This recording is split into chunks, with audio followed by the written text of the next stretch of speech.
Welcome! In this video, we will demonstrate how to change the A1 main control board in an ATevo series battery charger. The A1 main control board is the brain of the ATevo series battery charger. The process of replacing it is straightforward but requires care to avoid damaging the board. As we go, we'll demonstrate proper techniques for handling and preventing static discharge. For now, keep the board inside its anti-static packaging until everything's ready for the new board to be installed. The A1 main control board is attached to the inside of the ATevo front panel.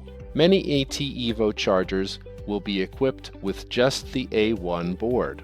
Your charger could also be equipped with optional communications boards such as serial adapters or an Ethernet adapter attached to P10, 11, and 12, and P13 respectively on the A1 main control board. Because this scenario is common and only adds a few steps, we'll demonstrate the replacement with a charger equipped in this manner.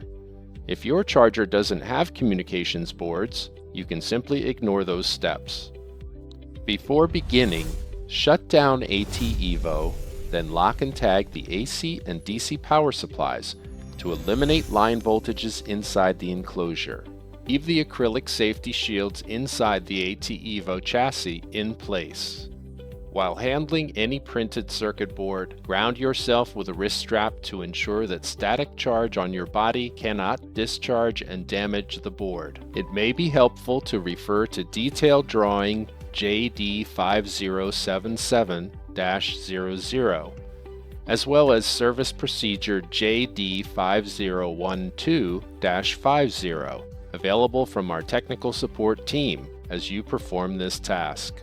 Let's now begin our demonstration of how to change the A1 main control board.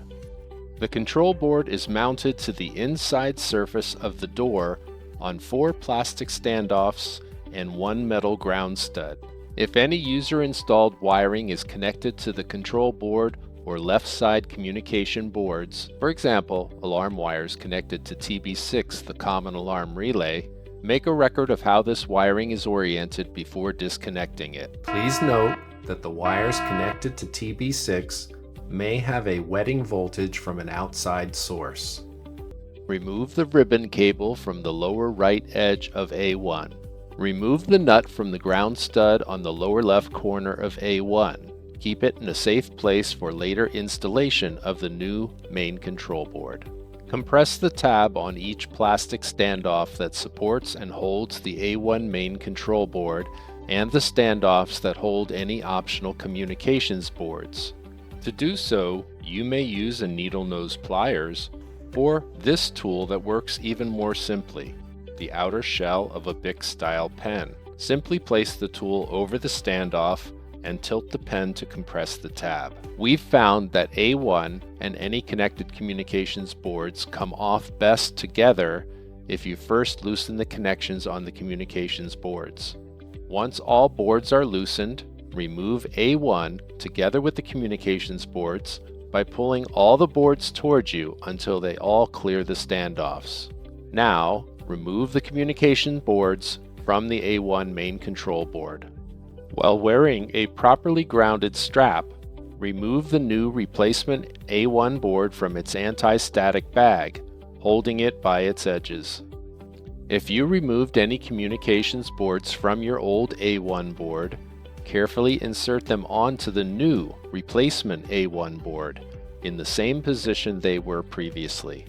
Mount your new A1 board along with any communications boards that you've placed onto it onto the standoffs and confirm that all boards are firmly seated. Reinstall the nut onto the grounding stud on the lower left corner of the board. Reconnect the ribbon cable at the lower right edge. Replace any user wiring to the A1 board terminals in the orientation you recorded earlier. Check your work, ensuring that all connections are secure. Congratulations! The field replacement of the A1 main control board is complete. As a final note, if the replacement main control board has been installed into one unit of a pair of ATevo chargers connected in forced load sharing, the firmware versions of both chargers must match. Refer to the instructions in JD 5012-50, along with our video that discusses how to check the firmware version of a charger for assistance. That concludes our video. We appreciate you watching and hope that you found it useful.